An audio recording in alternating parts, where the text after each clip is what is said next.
Peros. Un momento de compartir, aprender y disfrutar. Espera lo inesperado con la licenciada Susana Rasinski.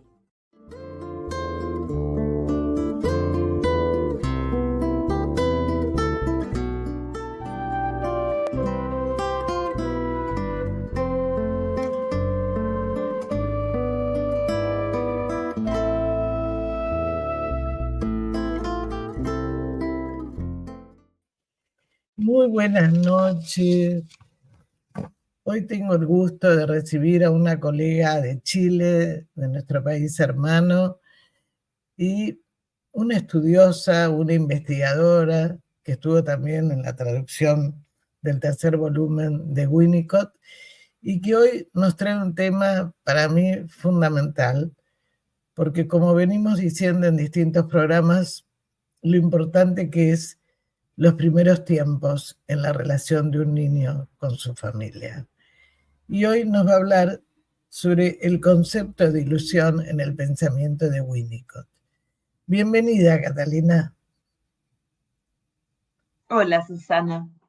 Hola, ¿qué tal? Muchas gracias, porque bueno, como dije, es un tema que has trabajado mucho, ha presentado trabajos en distintas jornadas y un poco creo que, como dije hace unos segundos, lo importante que es qué nos pasa, qué le pasa al bebé, al espacio entre el bebé y el otro, ¿no? Entonces, vos nos traes un tema que a veces se puede tomar un poco como muy light y me parece muy importante, ¿no? Que es, ¿cuál es la función, cuál es el concepto en Winnicott de la ilusión, de la desilusión? ¿Qué es lo que pasa? ¿Cuál es el resultado, ¿no es cierto?, de esto que pasa tan tempranamente y cómo esto tiene sus consecuencias en el desarrollo y en la constitución del aparato psíquico. Sí, mira, a mí me parece que, a mí personalmente, ¿no? Me ha parecido muy interesante el descubrimiento del concepto de ilusión, del cual hace uso Winnicott. Y en ese sentido me parece que es importante como aclarar, ¿no?, que el concepto de ilusión, eh, de la forma que lo utiliza Winnicott, es distinto de cómo se utiliza en el lenguaje cotidiano o cómo se ha utilizado en la psicología y en la semiología psiquiátrica, ¿no? Comúnmente se habla de ilusión justamente como una percepción falsa, es decir, como aquello que no es, o una doble percepción, o em, como una supresión de lo real, ¿ok? Y en el caso de Winnicott es todo lo contrario, ¿ok? Es aquello que habilita la posibilidad de una relación con el mundo. Entonces, me parece que este concepto, que a primeras luces parece tan simple, ¿no? Una palabra tan cotidiana, la palabra ilusión, eh, que sea tan distinta la forma en la que lo ocupa desde el psicoanálisis. Y justamente la ocupa como una parte fundamental y primitiva del desarrollo de la constitución psíquica, que tiene que ver con la habilitación de lo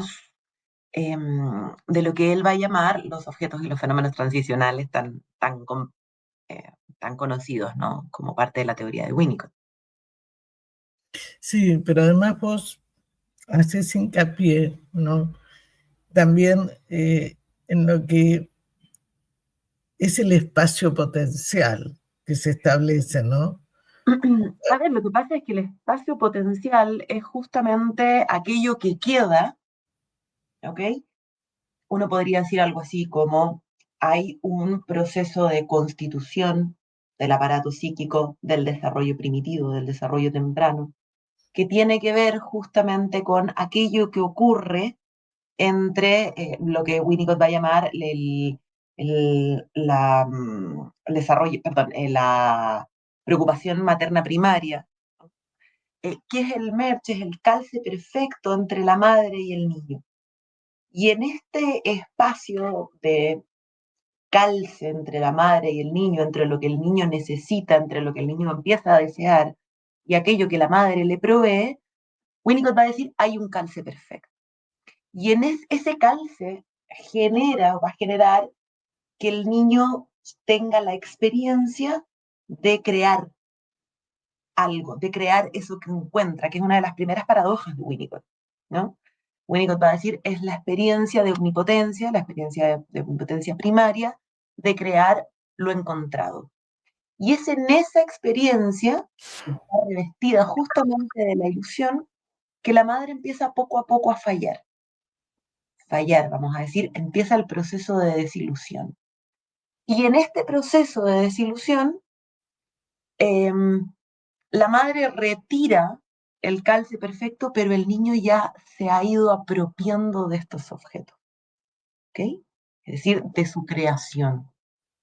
Por lo tanto, lo que va a decir Winnicott es que en la medida en que esta experiencia es repetida una cantidad suficiente de veces, tú sabes que el concepto de suficiente de Winnicott a mí me parece uno de los conceptos súper interesantes, ¿no? Es decir, no tiene que ser todo, sino que más bien es suficiente, una cantidad suficiente de veces, empieza a constituirse este espacio potencial. ¿Qué es lo que me pareció a mí interesante aquí? Dice, este espacio potencial puede ser algo así como grande o chiquitito. Y eso va a depender justamente de esta cantidad de veces en los que ocurre esta experiencia de creatividad primaria, esta experiencia de merge y esta experiencia de un descalce o desilusión progresivo. Claro, ese es el tema, ¿no? O sea, ¿qué pasa cuando justamente, como un chico que vi ayer, pero tantos otros, aparece, digamos, la madre muerta de Grimm? Es decir, aparece una madre que en ese momento no se puede contactar, y no puede facilitar el pecho suficientemente bueno, ¿no? Que dice Winnicott, es decir, no es muy difícil para el niño, ¿no es cierto? Y entonces, ¿qué es lo que sucede? Porque una de las cosas que vos estás diciendo y que me parece importante, ¿no? Que cuando hay una repetición se va consolidando eso. El tema es cuando falla eso, ¿no? Cuando eso falla. ¿Cuáles son los efectos? Por eso Catalina habla de la ilusión y desilusión, ¿no? Exacto. ¿Qué es lo que pasa, ¿no? ¿Cuáles son sus efectos y qué es lo que ocurre? El proceso de desilusión temprana, uno podría decir, es justamente cuando las cosas ocurren antes de tiempo, ¿ok? Porque el proceso de desilusión es un proceso normal de desilusión de la madre cuando el niño ya está en condiciones, por así decirlo, de sostener eso por sí mismo.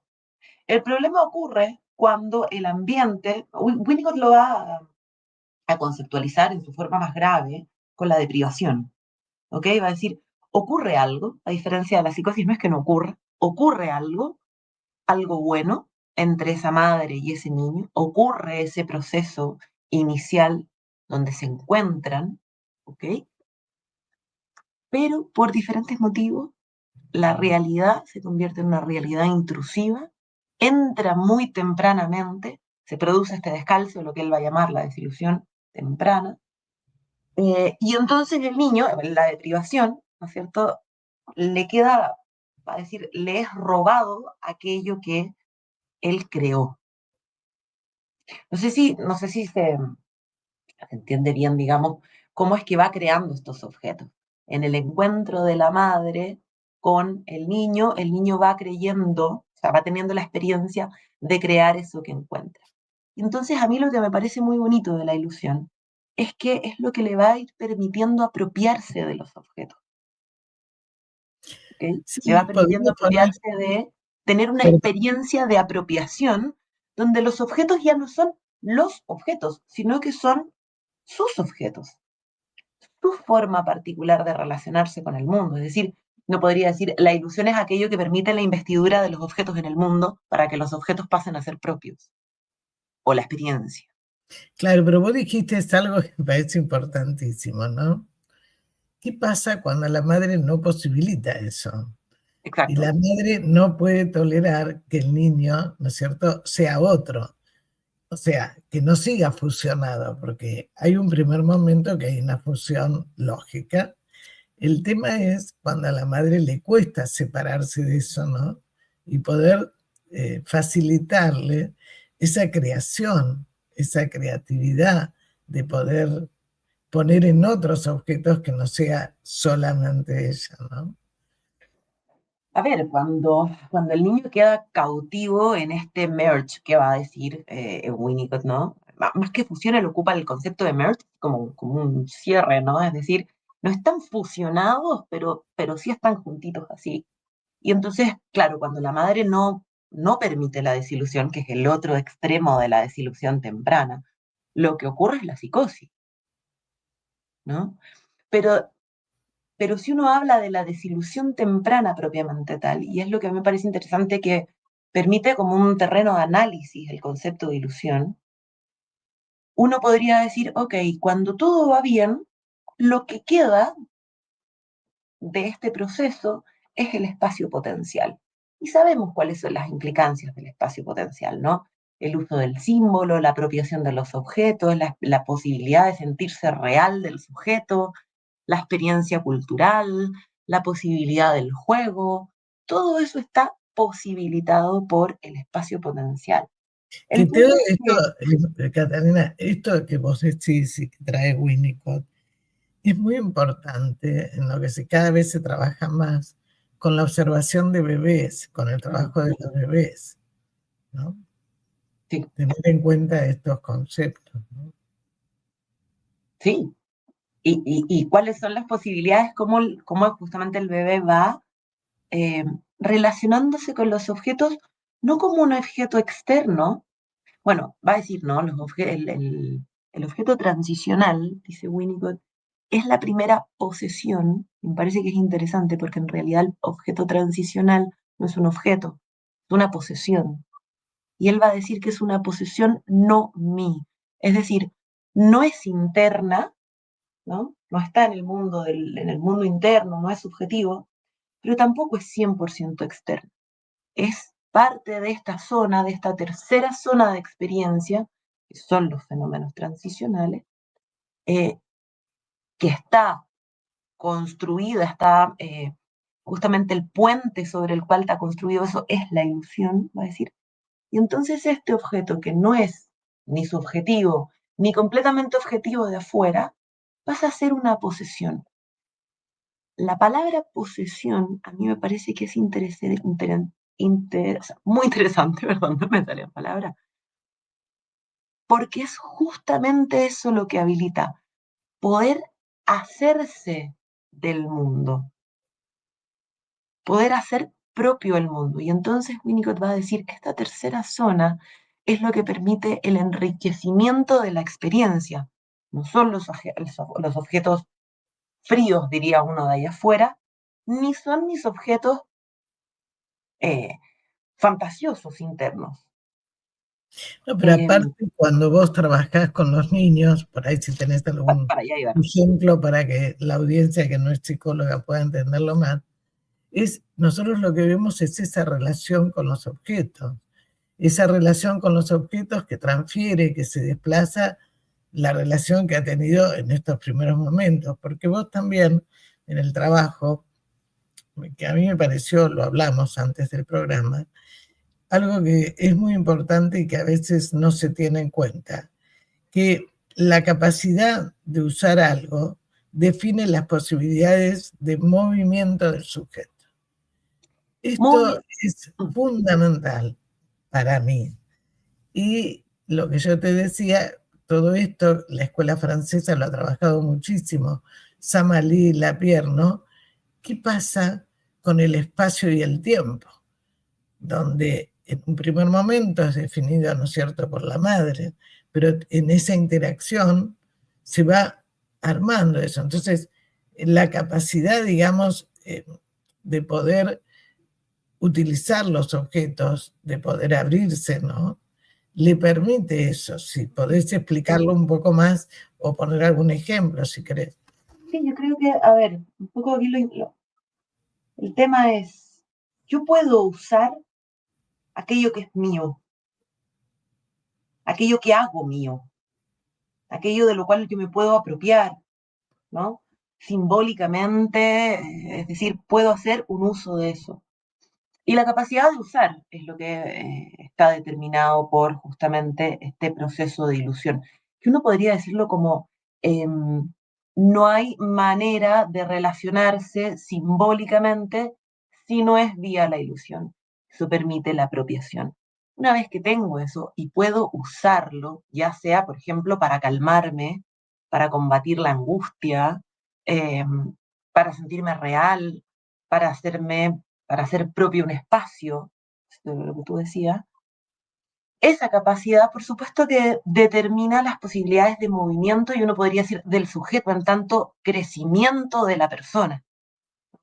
Mis posibilidades de crecer, de nutrirme de la experiencia, dependen de que esos objetos estén investidos, de que esos objetos pasen a ser propios, de que esos objetos, esos espacios, cuando, de nuevo, ¿no? Esta idea de objeto, a mí me gusta cuando lo define como posesión, puede ser una canción, un tarareo en un niño, ¿no?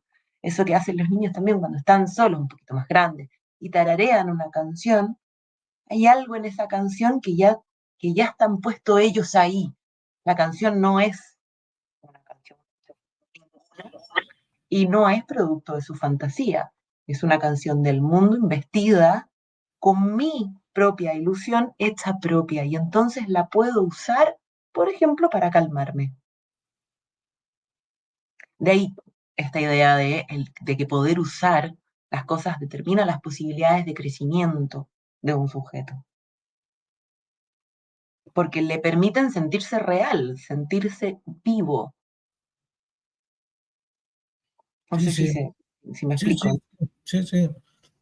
Sí, cuando uno ve esos chicos que no se pueden mover, ¿no? O sea, que se quedan paralizados, ¿no? No por problemas físicos, Claro, o sea, ¿no? como muy contenido sin poder hacer ese uso del espacio, ¿no?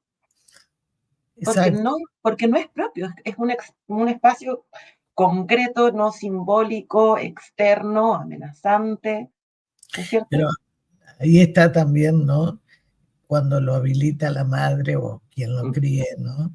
Es decir, por eso me parece muy importante, ¿no? Eh, digamos, ¿cuál es entonces la función de la ilusión?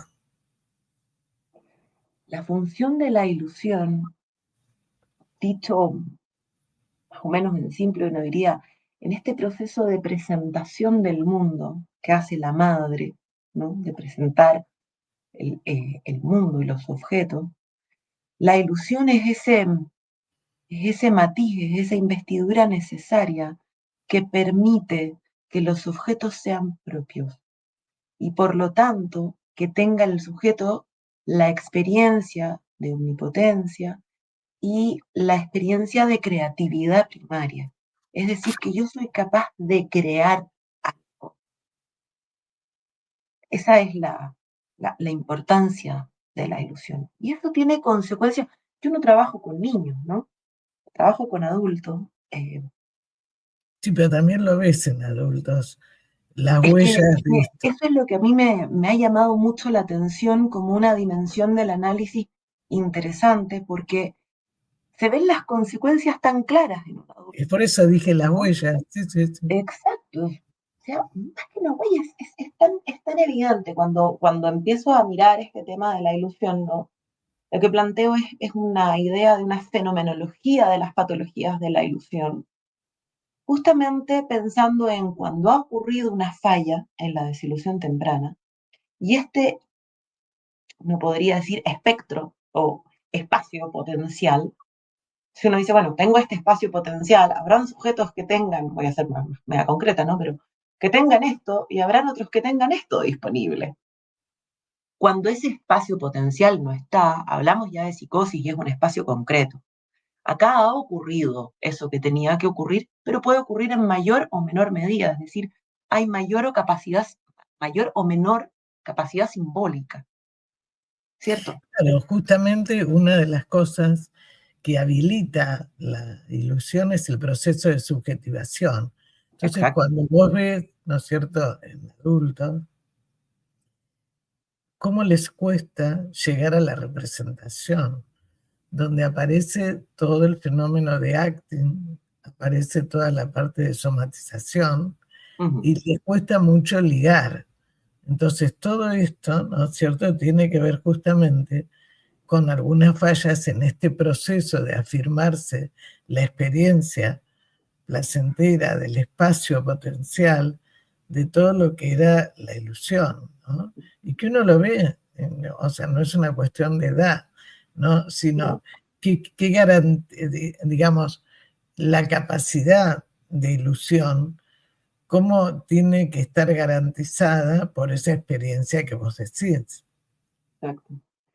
Fíjate que yo creo que algo con lo que me imagino que tú también te encuentras permanentemente tiene que ver con este espacio de, a que podríamos llamar como depresiones funcionales, sujetos funcionales que llevan una vida, ¿no?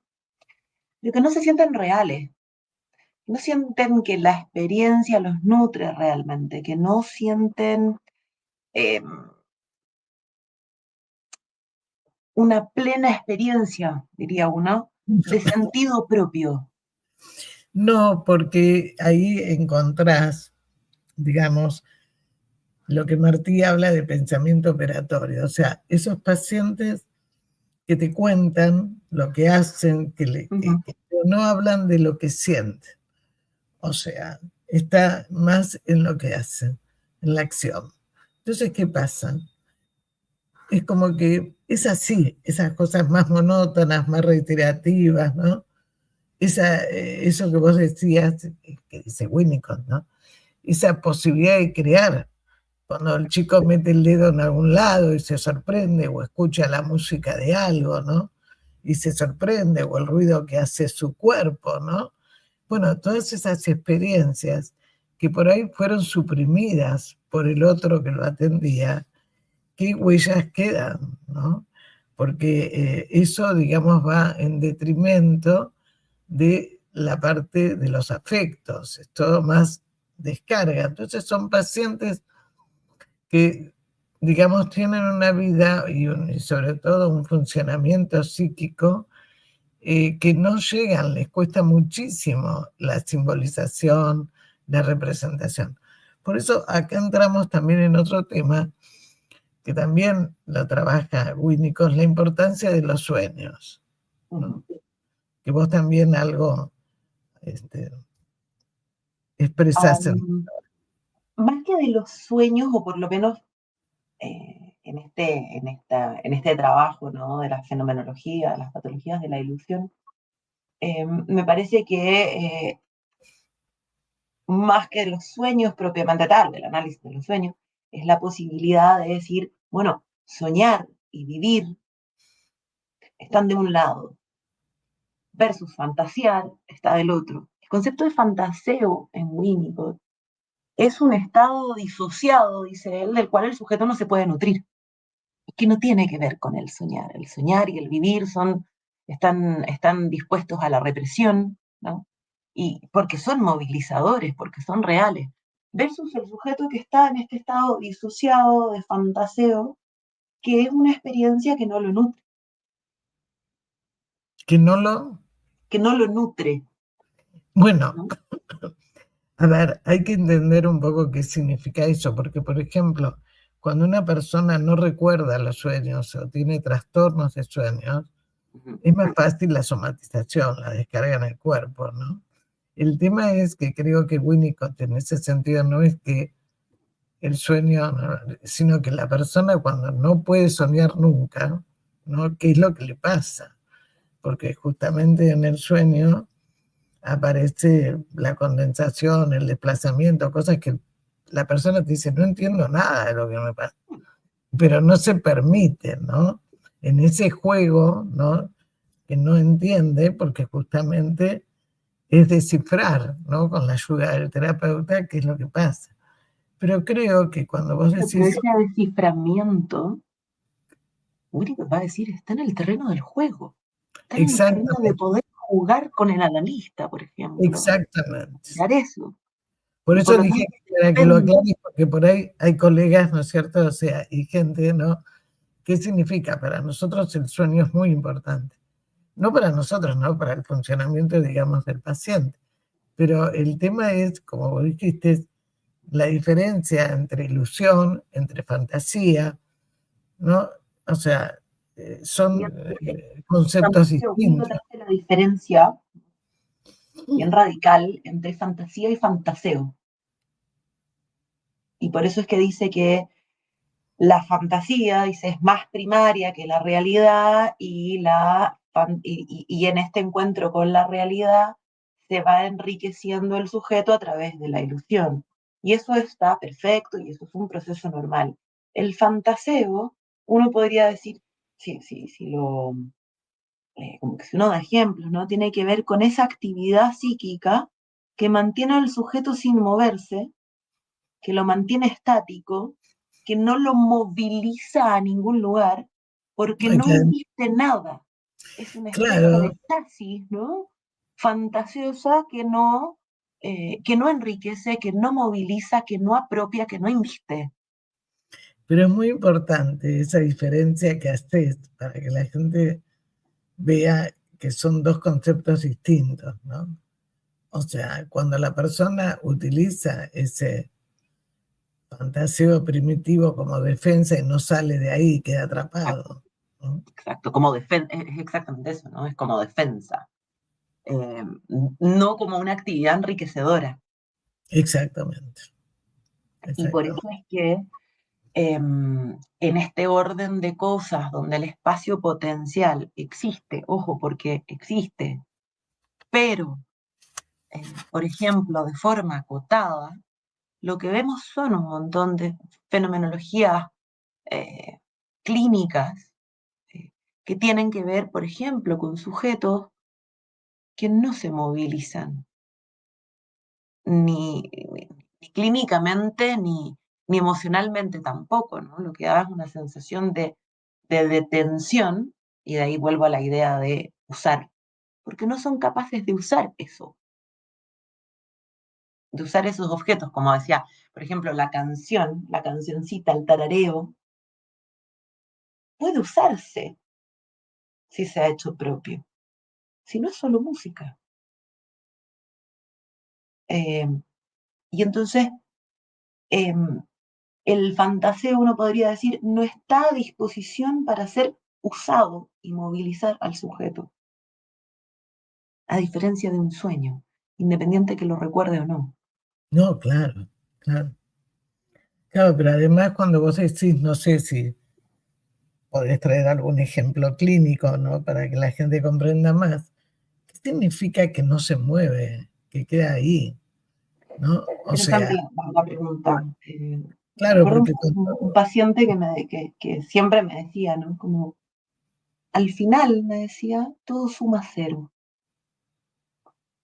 Era la sensación de que daba un poco lo mismo, lo que pasara, lo que sintiera, cuánto intentara,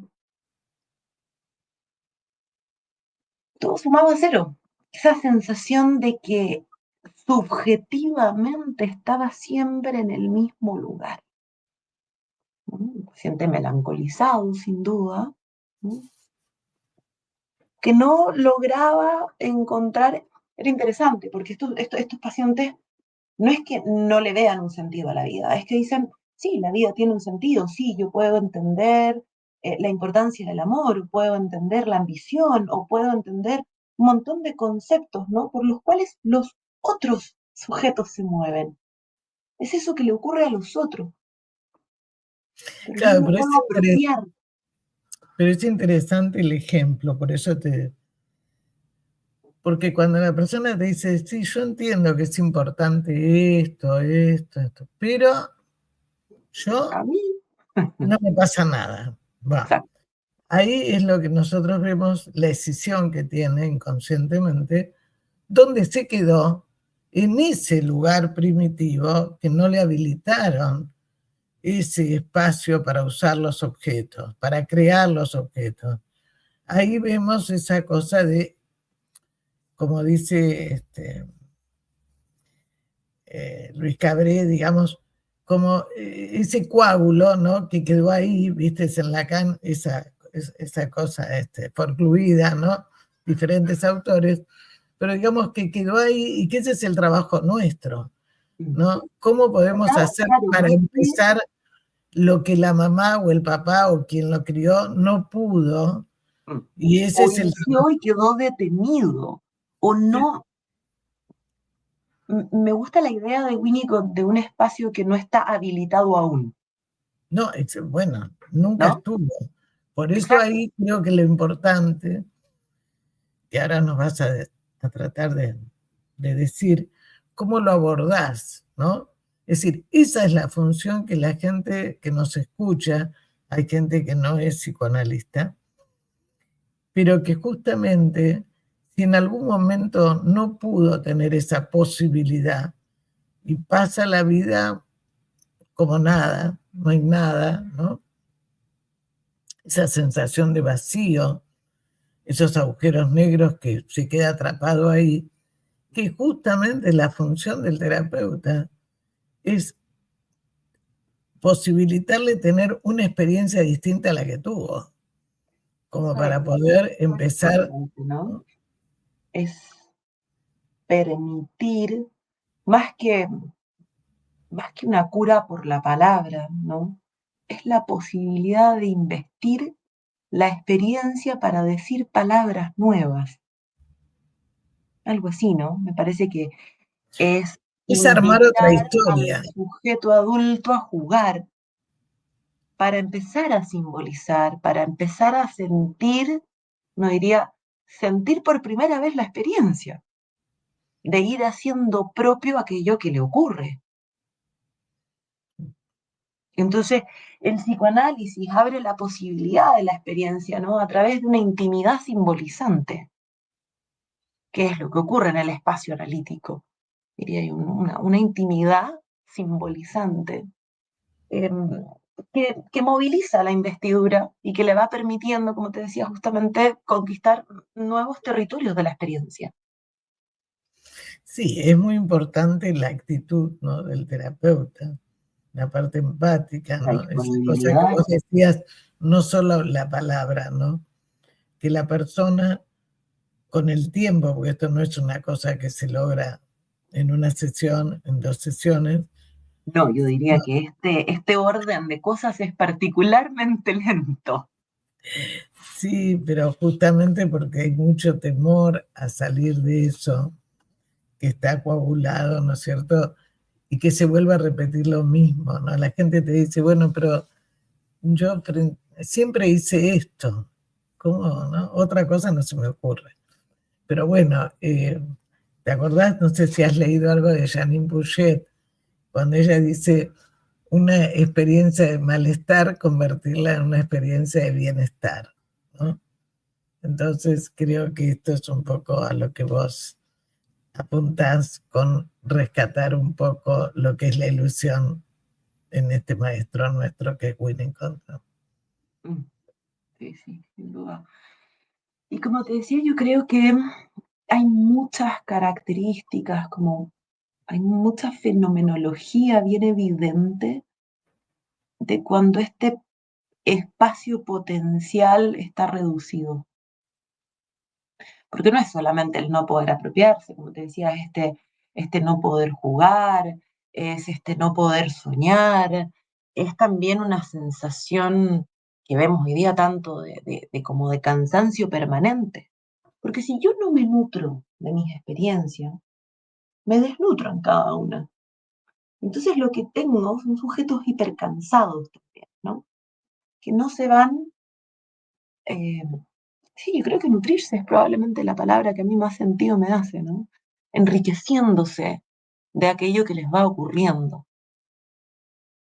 Sí, lo que ocurre, digamos, que ese cansancio, que no es porque hizo mucho trabajo físico. No, hay un cansancio que tiene que ver, es completamente Pero, interno. Winnicott, no sé si lo has, me imagino que lo has super leído, habla de la experiencia de futilidad también. ¿No? Es un poco eso, o sea, cuando digo todo suma cero, cuando hablo de este cansancio, hablo de este sentirse poco real, de sentirse un poco un impostor con el mundo. eh, Finalmente no, aquello que me ocurre no es reflejo de mis experiencias porque no las tengo realmente, ¿no? De ese cansancio. sí, sí. Y sí, porque es algo que lo agota. O sea, no Exacto. hay esa decisión que no es consciente, es toda la acción, ¿no? Pero aparte no, o sea, por eso creo que es muy importante la actitud del terapeuta y el espacio terapéutico para que haya una experiencia distinta a la que tuvo y se posibilite, ¿no? El poder utilizar, investir otros objetos. Porque también en esto, se me ocurre en este momento, como te digo siempre en el programa, es una asociación libre, ¿no? Cuando, por ejemplo, aparece en el tema de las adicciones como restituciones, ¿no? Uh-huh. Es decir, en ausencia, en los vacíos, entonces justamente la gente sigue, y llega un momento que se agota. No aparece, digamos, está tan, porque son restituciones Son que no restituciones. sirven, son autocalmantes, ¿viste? Entonces, el tema es, El autosostén como defensa. claro, sí, o sea, es Maja decía esclavos de la cantidad, ¿no? O sea, claro, No lo había escuchado, buenísimo concepto. sí, no, es muy interesante porque, bueno, cuando él dice esto, ¿no? Es decir, son autocalmantes del yo, pero que de ahí, entonces llega un momento en que ya no hay más, digamos, ¿no? Como el reservorio, no. Y que es siempre lo mismo, ¿no? Uno podría pensar, y que me parece a mí lo interesante del espacio analítico, es pensarlo justamente como un espacio de libertad. ¿En qué sentido? En poder dejar de repetir, en poder dejar de quedar determinado por que nada suma. Espacio de libertad en ese sentido, ¿no? De poder traer algo nuevo, de que no sea solamente ese autosostén y esa repetición y vuelta a empezar.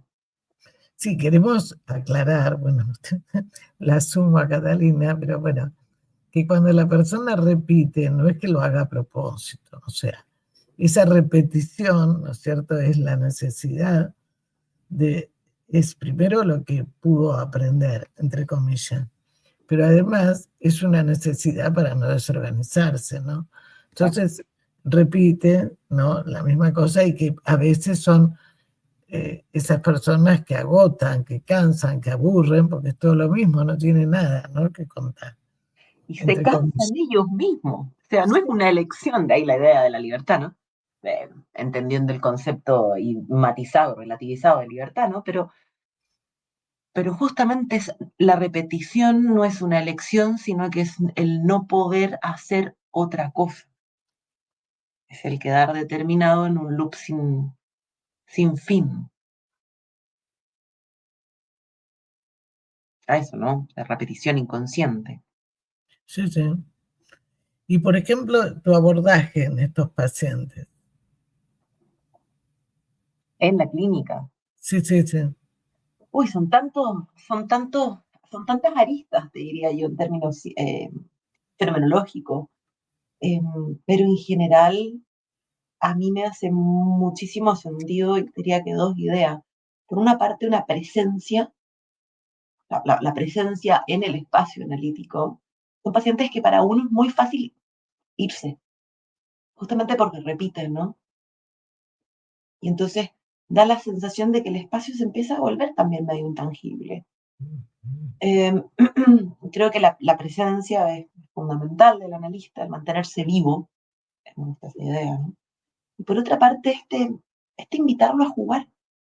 Creo que con los adultos es particularmente importante invitarlo a jugar en la actividad simbolizante, en explorar terrenos, en ese intercambio que le permite poco a poco ir viendo otra cosa, ¿no? Y Claro, a veces, exponerse a otra cosa. sí, a veces, por ejemplo, te dicen, pero yo nunca jugué. Bueno, vamos a jugar ahora, ¿no? Entonces, ¿con qué podemos jugar? O sea, infinito, no sé, de decir una palabra a ver qué se te ocurre, de traerte a Exacto. lo mejor un partido de fútbol, bueno, ¿qué pasa? A ver, ¿qué te gusta?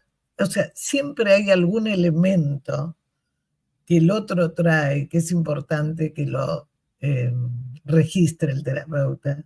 Y a partir de lo que el otro trae, no de lo que nosotros queremos, se puede empezar, digamos, a jugar, a poder abrir ese espacio que por ahí no fue habilitado en la historia del paciente y empieza una narración distinta, ¿no? Es Exacto. decir, otra historia, como vos decías al principio, ¿no? O sea, la posibilidad de armar otra historia, la que tuvo, ¿no? De armar otra historia y por sobre todo de sentirla, de apropiársela, ¿no? Creo que me parece, eso es algo que uno ve tanto en estos pacientes, como incluso en estados más graves. eh, este contar completamente disociada la propia historia, como que fueran elementos de otro, Sí, sí, sí. Bueno, como que fueran narraciones de otros. cuando a vos te traen un niño que vos no trabajás, o un adolescente, bueno, a ver, ¿qué podés hacer con él? Como que no tiene nada que ver con lo que le pasa al chico o al adolescente, ¿no? El sentimiento de ajenidad, ¿viste? Exacto. Entonces, bueno, ¿qué pasó ahí, no? Por eso hay otra cosa que recién dijiste, que el sentido de apropiarse, estamos hablando de los afectos, ¿no? O sea, no de tomar, qué sé yo, esto y es No, mío. claro. No, no, digo, no, no, pero es importante lo que dijiste, porque me parece importante para la audiencia. Vos sabés que, bueno, nos ven de otros países y creo que es importante esto, ¿no? Eh, Cómo de alguna manera nuestra función, ¿no? En ese vacío y en esa repetición que tiene, cómo podemos nosotros también tolerar esa repetición que a veces nos puede aburrir, cansar, y como decía un colega argentino, ¿no? El letargo, ¿no? La pulsión de muerte, que nos pasa a nosotros también con estos pacientes y cómo podemos, ¿no es cierto?, no ocupar y hacer lo mismo que hicieron sus progenitores o la familia, ¿no? Para poder posibilitar esta Mira, modificación. creo que es súper importante la aclaración que hace a propósito de que apropiarse no es me apropio de esto, ¿no? Me hago de esto, Sí, sino por que eso, ¿no? creo que es interesante entender, por muy contrasentido que suene, que yo puedo tener una experiencia no propia. Es decir, tengo una experiencia, pero no la siento mía, ¿no? Y entonces la experiencia es algo que debe apropiarse, debe haber un trabajo de apropiación de la propia experiencia, aunque suene como a trabalengua. Y justamente de lo que estamos hablando acá es que esa posibilidad de apropiarse, ¿no? De lo propio, diría uno, ¿sí? Está posibilitada por la creatividad, por la posibilidad de crear algo, de sentirme dueño de aquello que creo, de aquello que vivo, creo de crear, ¿no? Y ese es el terreno de la ilusión. Uno podría poner en un ejemplo, quizás un poco cliché, ¿no? Pero, ¿cuál es la diferencia entre una persona y otra cuando hay una relación de amor? A propósito del ilusionarse, ¿no? Cuando yo me ilusiono con otro, ese otro queda fuera de una serie. No es mío, ni es completamente de afuera, queda en un espacio, ¿no? Es decir, y las experiencias que yo empiezo a tener, de amor en este caso, ¿no? Es una experiencia intermedia.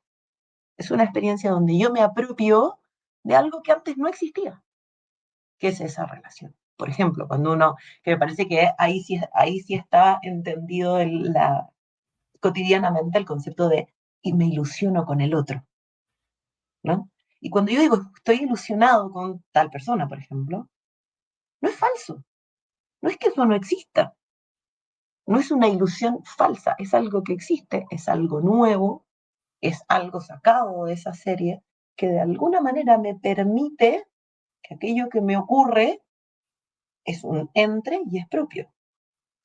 Claro, Y que enriquece mi vida también, ¿no? ahí me hiciste pensar, que es lo que yo también valoro del programa, ¿no?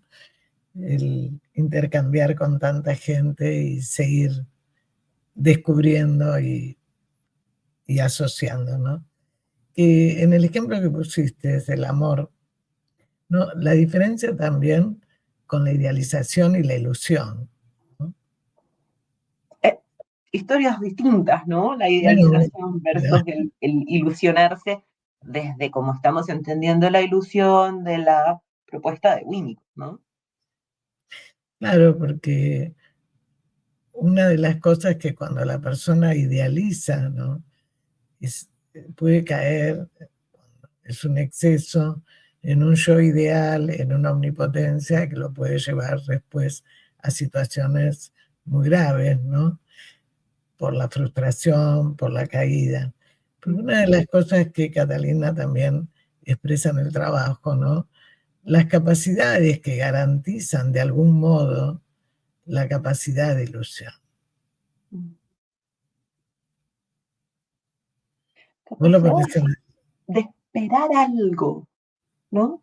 No es que me parece buenísima tu aclaración respecto de idealizar, que está más del lado de la locura, diría uno, de algo de lo cual uno no puede nutrirse finalmente, porque la idealización es mía, solo mía. No está en la relación, en esta tercera área, ¿no? Que él va a decir de los fenómenos transicionales, donde el mundo y mi experiencia se ven enriquecidas por eso. La ilusión es completamente subjetiva, pero el ilusionarse con otro es un puente Bueno, para por eso dije, relacionarse con la realidad. Y entonces es un mundo completamente distinto cuando yo me ilusiono con algo, cuando invisto de ilusión desde una canción, un trabajo, un libro, una relación, ¿no? Se ve enriquecido mi mundo por eso y no al modo de una fantasía solo interna, diría uno, ¿no? Que estamos del lado de la idealización. sí, pero me parece muy importante la diferenciación, ¿no? Muy, muy claro. Acá la idea de ilusionarse tiene mucho que ver con la posibilidad de esperar algo del mundo, de esperar algo bueno, la idea de la esperanza. Único trabaja harto la idea de la esperanza en el concepto de deprivación también, ¿no? Que es donde uno podría, si vemos este espectro, por así decirlo, de distintas patologías que se presentan dependiendo de la mayor amplitud o de lo más acotado de este espacio potencial. En lo más acotado hablaríamos de deprivación, ¿no? Y la función de la esperanza, va a decir él, es justamente aquel llamado que el sujeto deprivado le hace al mundo, pero no la puede recibir. Versus que en un espacio potencial más amplio, uno diría, sí es capaz de esperar algo bueno y de ilusionarse, ¿no? De investir con ese matiz de la ilusión, ya habiendo simbolizado la experiencia y lo que él habla de, bueno, Winnicott habla de vivir creativamente, a eso se refiere, ¿no? Vivir creativamente justamente ese impulso vital que hace que la vida tenga sentido, que sea yo quien se pone en el mundo y algo del mundo que también me enriquece a mí. Sí, además él mismo por su experiencia con su madre, ¿no? También él lo ayudó a darse cuenta también de todo esto, ¿no? Y cómo nosotros en el espacio terapéutico somos los que vamos a posibilitar que el otro pueda tener esa experiencia que quedó clausurada, digamos, ¿no? Y poder, digamos, si no la tuvo, poder llegar a tener esa experiencia, ¿no?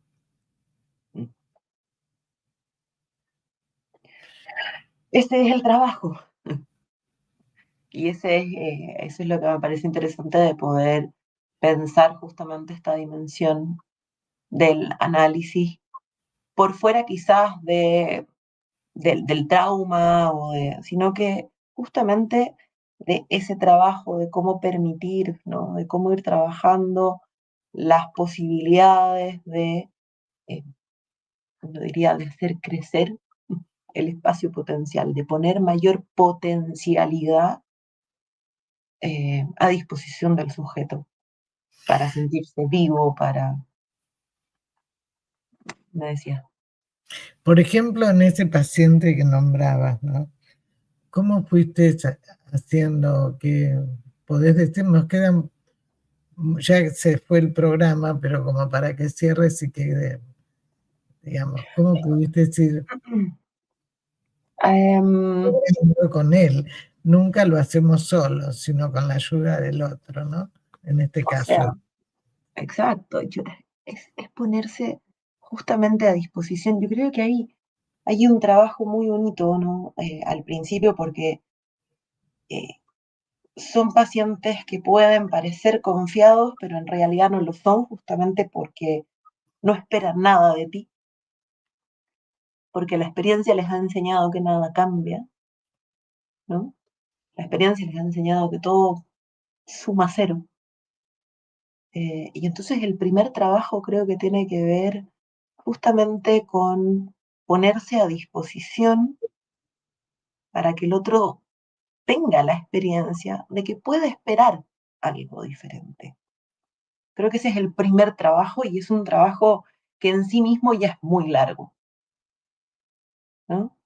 Y desde ese lugar, empezar justamente, uno diría, como a intentar repetir aquello que ocurrió de mala forma, haciendo esta especie de descalce y de invitándolo a jugar. Pero yo te diría que la parte para mí más importante y más difícil es justamente esto, es la posibilidad de que esperen algo, de que sientan que existe un espacio donde pueden sentirse reales, donde pueden sentir que eso es propio, de que esto les está ocurriendo a ellos y de que existe la posibilidad o la potencialidad, por usar la palabra, de algo diferente. Lleva tiempo, pero cuando lo pueden reconocer y apropiarse, Y apropiárselo. Lo pueden disfrutar mucho y nosotros también. Bueno, un abrazo muy fuerte, te dejo el cierre del programa con el mensaje que vos quieras para la audiencia. No, creo que bueno, cerramos. Bueno, un abrazo y bueno, y seguir, digamos, dándole importancia a este espacio también de la ilusión en la gente y en nuestro trabajo clínico también. Muchísimas gracias. Mucho la invitación y el espacio, como siempre, a compartir, a asociar libremente, como dices tú siempre, ¿no? Sí. Y así es. A poner esto en juego. Sí, tal cual. Empezamos a jugar y lo disfrutamos. Así es. Ambas. Mando un abrazo. Gracias. Que estés bien. Chao, chao.